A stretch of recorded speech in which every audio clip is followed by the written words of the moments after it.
Olá pessoal, tudo bem? Sejam bem-vindos ao nosso curso de Teoria de Controle Moderno de Servomecanismo. Nós estamos dando continuidade agora aos nossos estudos. Nós estamos saindo um pouquinho de modelagem e entrando numa das principais aplicações da modelagem, que é construir o modelo para controlar um dispositivo servomecânico.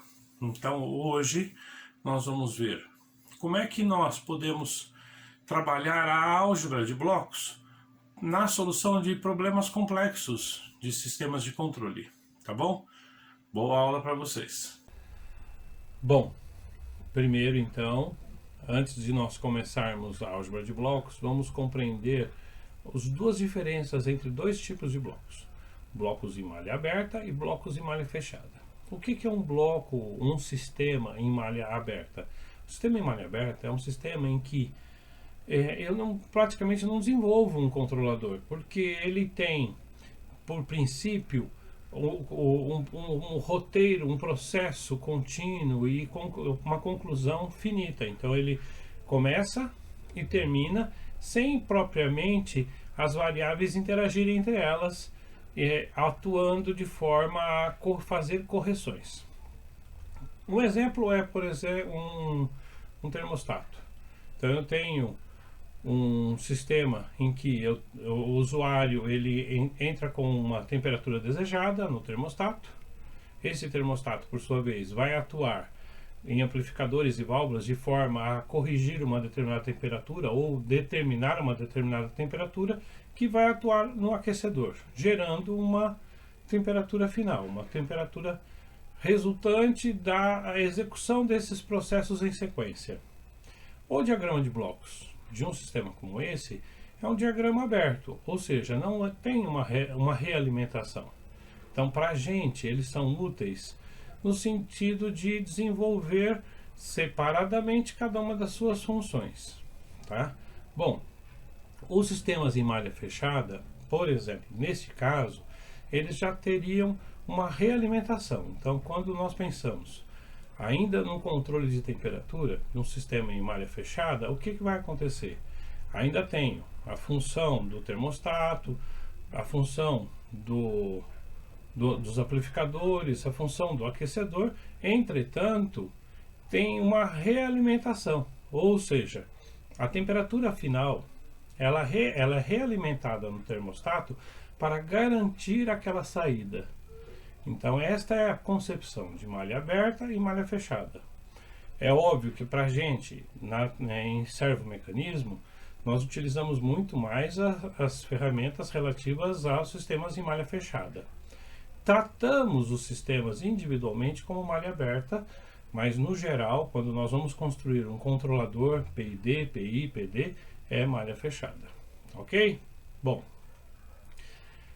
uma coisa importante para a gente lembrar, que todas essas funções, independentemente de malha aberta ou fechada, quando nós pensamos na função que representa o sistema, toda e qualquer função ela é representada como saída dividido por entrada. Então, quer dizer, dei uma olhada aqui, a minha função geral é sempre, a função do sistema é sempre saída dividido por entrada, e aí, a partir daí, a gente consegue conceber a função de transferência que representa o sistema, tá? Bom, dito isso, então agora vamos, propriamente dito, à operacionalidade de um diagrama em que eu tenho a sua representação na forma de blocos. Bom, primeira coisa a se observar, que é o seguinte: nós temos basicamente três operações, ou seja, situações que os blocos são organizados em paralelo, em série ou realimentados. Primeiro, vejamos os blocos em série.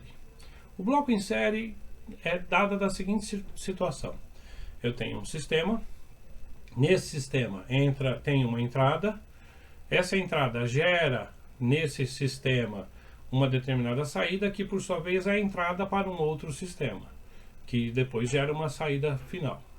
Quando nós temos esse sistema, a operacionalidade disso é usando o produto delas. Então, se eu tenho a função G1 em série com G2, a função de transferência representada por esse sistema complexo será o produto de G1 e G2, ok? Exemplo, eu tenho este diagrama. Tem a função 1 sobre S que está em série com a função S sobre S quadrado mais 2. Faço uma álgebrazinha, S está multiplicando e dividindo, posso simplificar e aí faço o produto delas. Não é necessário propriamente isso, tá? Eu poderia ser simplesmente representado o produto diretamente, porque também tem um detalhe. Nós temos, isso é uma função que vai ser implementada em um dispositivo. Então não é necessário, mas é bom a gente simplificar se for possível. Ou seja, o resultante final, a minha função de transferência, será 1 sobre S quadrado mais 2, que é a nossa função de transferência. Um detalhe interessante e importante para se observar. Há circunstâncias em que nós, por algum motivo, precisamos fazer a álgebra disso, né? A álgebra envolvendo os elementos. Caso isso seja necessário, eu vou colocar um link de um vídeo aqui nesse vídeo mesmo, no final do vídeo, para que vocês deem uma olhadinha como fazer isso, mas isso aqui é muito mais álgebra e não há necessidade de se fazer. Até porque a ideia é que nós consigamos fazer isso usando uma ferramenta computacional. Depois, os blocos em paralelo. Se eu tenho um bloco em paralelo, significa dizer que eu tenho duas funções alimentadas pelo mesmo sinal. Então, quer dizer, o mesmo sinal de entrada está entrando em G1 e em G2. E a combinação desses dois gera a saída. A saída desses dois é a combinação. A partir, então, disso, quando eles estão em paralelo, G1 está em paralelo com G2, a operação de simplificação disso será a soma desses dois. Ou seja, a função de transferência será G1 mais G2. Ok? Exemplo. Ainda usando as mesmas duas funções que nós usamos anteriormente. Então, quer dizer, eu tenho um sinal de entrada que entra simultaneamente em 1 sobre S e em S sobre S quadrado mais 2, e que, por sua vez, as duas geram uma saída específica. Esse bloco, quando eu for simplificar, basta aplicar a álgebra, ou seja, isso vai ficar 1 sobre S mais S sobre S quadrado mais 2, aí eu faço aquele negócio de MMC e etc, caso eu ache necessário. Eu, Marcos, particularmente, como desenvolvimento de tecnologia, lembrando que a função de transferência é uma coisa que nós utilizamos em um dispositivo, e esse dispositivo interpreta polinômios, então eu não preciso me preocupar em também fazer essas simplificações todas, mas posso. Então, a minha função de transferência vai ficar S quadrado mais S mais 2 sobre S ao cubo mais 2S, ok? O que eu quis dizer agorinha sobre simplificar? Se eu escrever a função, minha função de transferência, se eu escrevê-la como sendo 1 sobre S mais S sobre S quadrado mais 2, ou escrever minha função de transferência S quadrado mais S sobre 2, mais 2 sobre S ao cubo mais 2S, é a mesma coisa. Tá? E aí é uma dica que eu dou para os meus alunos. No meu caso, nas minhas provas, eu acho mais conveniente que a pessoa consiga interpretar a função sem a conclusão dessa adição, do que ele errar fazendo um MMC de forma errada. Tá? Então é interessante observar isso. É claro que dependendo do seu professor, ele vai querer que você escreva a função desta forma, S quadrado mais S mais 2 sobre S ao cubo mais 2S. Aí depende do seu professor. Bom, agora a realimentação. A realimentação, como eu disse no começo da nossa aula, é, na minha percepção, o mais importante, porque a gente, quando pensa em termos de teoria de controle, em servo-mecanismo, nós estamos pensando em desenvolver um controlador PI, PD, PID, para fazer alguma determinada correção. Ou seja, esse sinal de saída vai interferir na entrada. Então, para isso, eu tenho que pensar na realimentação. Eu tenho duas possibilidades de realimentação: realimentação positiva e negativa. que resultam na seguinte expressão. Função principal, quer dizer, a primeira função, g de s, sobre 1 mais ou menos, conforme o meu sinal, o produto da função principal vezes a função secundária, tá? Ou seja, a função que está sendo realimentada, tá bom? Exemplo. Temos o nosso bloquinho usando de novo as mesmas funções. Eu usei aqui uma função positiva. Então eu tenho a minha realimentação, um sinal de entrada que entra na função 1 sobre s, que por sua vez a minha função que está sendo realimentada é s sobre s quadrado mais 2, que ela está entrando novamente no circuito para interferir na minha saída final. Bom, usando este algoritmo que eu mostrei para vocês aqui, então eu desenvolvo a álgebra novamente. Então isso aqui vai ficar função principal sobre 1 mais. Agora aqui um detalhe. Notem lá no diagrama que o sinal é negativo. Então aqui no meu denominador é positivo. E vice-versa. Tá bom? Então isso aqui vai ficar 1 sobre s sobre 1 mais função principal 1 sobre s vezes a função secundária. S sobre s quadrado mais 2. Pronto. Agora, de novo, cabe aquele comentário que eu acabei de fazer. Na minha percepção, professor Marcos, esta já é a função e pode ser representada disso porque isso vai ser utilizado no algoritmo computacional. Entretanto, caso a gente queira desenvolver isto para obter uma função mais bonitinha, mais equilibrada, né, algebricamente falando, propriamente dito, aí eu tenho que repete o primeiro, inverte o segundo, primeiro faço o MMC do meu denominador da segunda função, aí depois faço esse arranjo de repetir o primeiro, inverter o segundo e fazer os produtos, tá bom?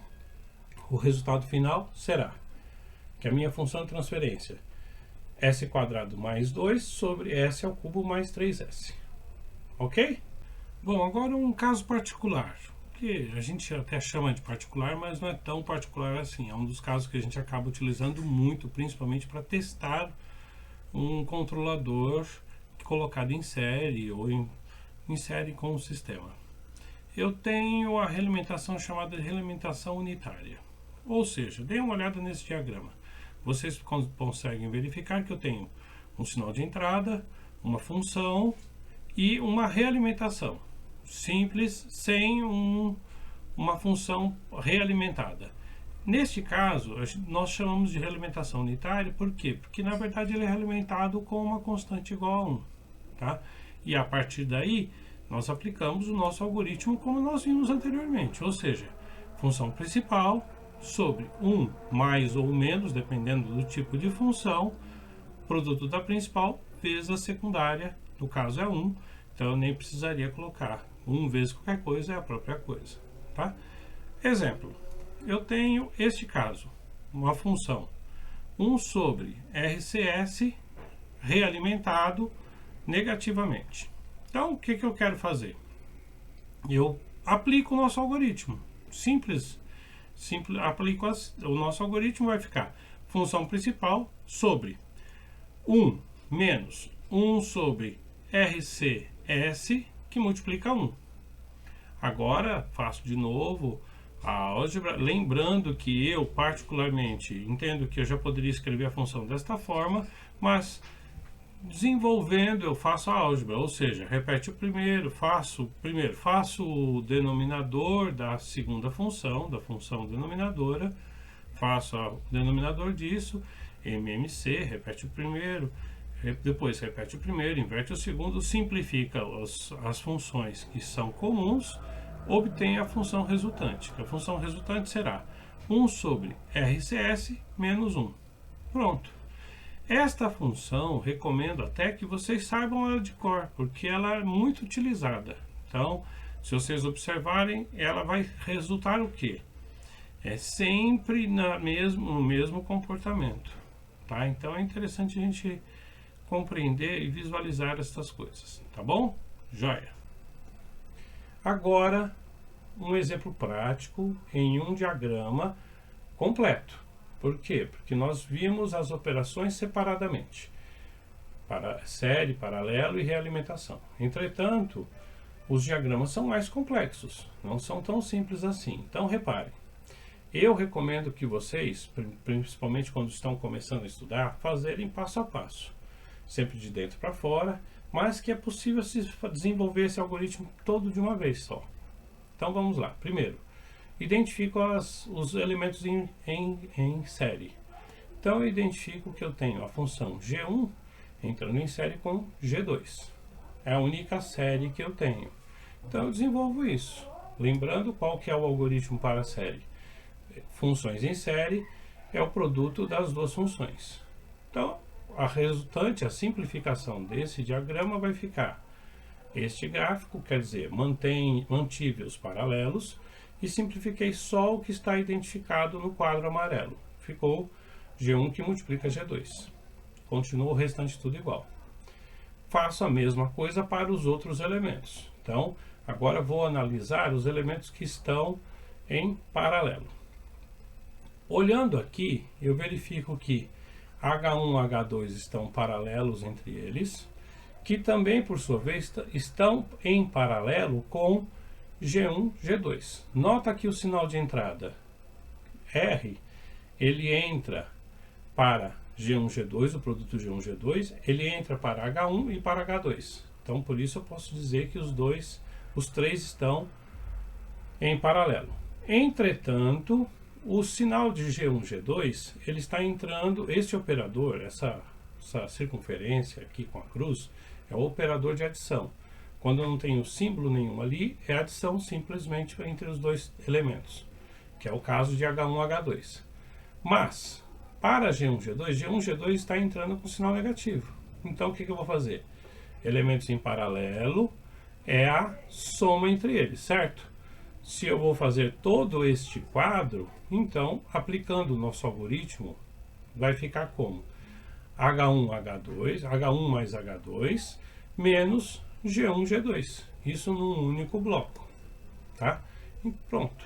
Então, simplifiquei, mantive a realimentação. Agora, olha lá, analiso o bloco em que está envolvido a realimentação. Fazendo a análise, então, desse bloco, o que o algoritmo da realimentação diz?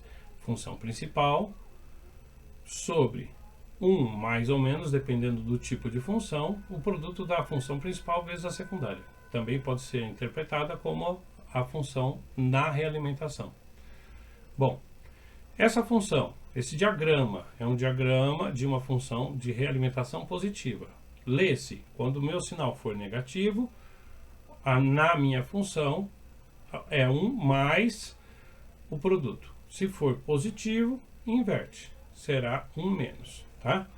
Bom, e agora nós aplicamos o nosso algoritmo. Então, como é que vai ficar a nossa função de transferência? Vai ficar função principal, H1 mais H2 menos G1, G2, sobre 1 mais H1 mais H2 menos G1, G2, que multiplica H3. Pronto, essa é a nossa função. E agora, notem uma coisa, eu procurei fazer isso aqui algebricamente com a identificação das funções. Por quê? Porque quando nós formos fazer nossa operacionalidade usando, por exemplo, o MATLAB, nós não vamos ficar preocupados em pegar a função propriamente dita, por exemplo, 1 sobre S ou S quadrado mais sobre S ao cubo mais 5, alguma coisa assim, e descrever todos os dados, mas sim, nós vamos representá-los no MATLAB e depois nós vamos fazer as operações usando alguns operadores, tá? Então, para a próxima aula, recomendo a vocês que peguem os exercícios que estão na descrição do vídeo, façam alguns exercícios para vocês compreenderem os operadores, até porque é importante compreender os operadores, em qual circunstância eu uso cada um deles, mas também na próxima aula eu já vou mostrar para vocês como é que nós usamos o MATLAB para obter a função de transferência. Então eu vou dar o diagrama e nós junto, depois vocês para praticar, vamos desenvolver isso a partir do MATLAB, usando o MATLAB. Beleza? Joia? Bons estudos para vocês. Bom, pessoal, com isso nós terminamos a aula proposta para hoje. Aqui na descrição do vídeo, vocês vão verificar alguns exercícios que vocês podem fazer para tirar suas dúvidas e se aprofundarem um pouco mais no estudo da álgebra de blocos. Na próxima aula nós vamos dar continuidade, nos aprofundando um pouco mais na teoria de controle moderno. Beleza? Joia? Bons estudos!